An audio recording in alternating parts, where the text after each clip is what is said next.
Sementara itu, peningkatan jumlah pembayar pajak di akhir tahun 2022 naik cukup signifikan mencapai 110%.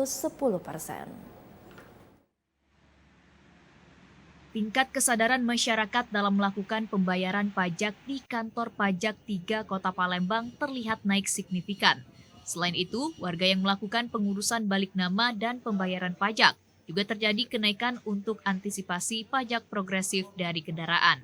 Menurut Kepala Kantor Samsat 3 Kota Palembang, Deliar Marzuki mengatakan, peningkatan pembayaran pajak di akhir tahun 2022 ini mencapai 110%.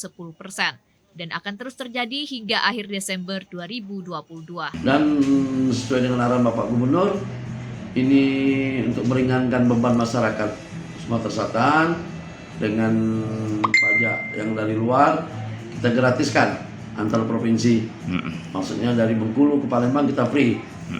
Dan itu berlangsung dan antusias sekali masyarakat, khususnya di Palembang 3 ini, kesadaran wajib pajak cukup tinggi. Dan Bapak Gubernur selalu menekankan berikan pelayanan yang terbaik, humanis, supaya masyarakat itu bisa menikmati apa artinya pajak yang sebenarnya. Diharapkan pula warga untuk dapat melakukan pembayaran pajak dan memanfaatkan sistem pemutihan dan keringanan denda pajak kendaraan. Adi Gunawan, TVRI Sumsel melaporkan. Pengembangan UMKM berkualitas di Sumatera Selatan diharapkan dapat mendorong sektor perekonomian dan pendapatan daerah. Melalui pembinaan dan pemberdayaan di sektor UMKM, Ditjen Perbendaharaan Provinsi Sumatera Selatan saat ini telah membina 15 pelaku UMKM yang berasal dari Kota Palembang. Dari pembinaan ini diharapkan UMKM dapat naik kelas dengan memproduksi produk yang berkualitas ekspor. Kepala Kantor DJPB Wilayah Sumatera Selatan Lydia Kurniawati mengatakan para pelaku UMKM yang ada di Kota Palembang mendapatkan pembinaan untuk mengembangkan UMKM dan mengelola keuangan. Dengan pemberdayaan UMKM, Kemenkeu, itu sebetulnya diawali dari bulan Maret yang lalu ketika di-launching oleh Bapak Wakil Menteri Keuangan di ruangan ini. Mungkin rekan-rekan wartawan juga sempat hadir ya pada waktu itu, saya kurang tahu. Nah, kemudian kami diminta untuk terus menggerakkan dengan program yang lebih konkret, ya, yang lebih konkret.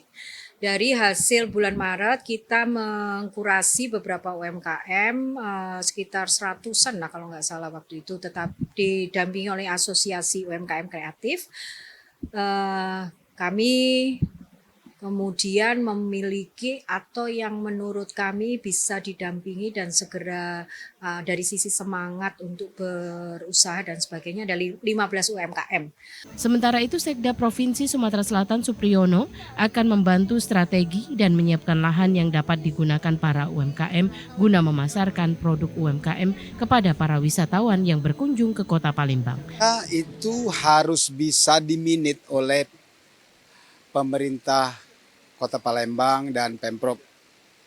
Bagaimana menciptakan etalase bisnis UMKM di Kota Palembang ini. Tidak perlu di tengah kota, tapi di tempat-tempat yang memang tidak mengganggu aktivitas masyarakat secara keseluruhan.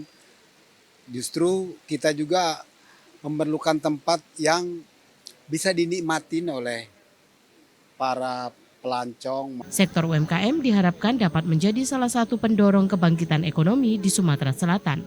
Adi Gunawan, TVRI Sumsel melaporkan.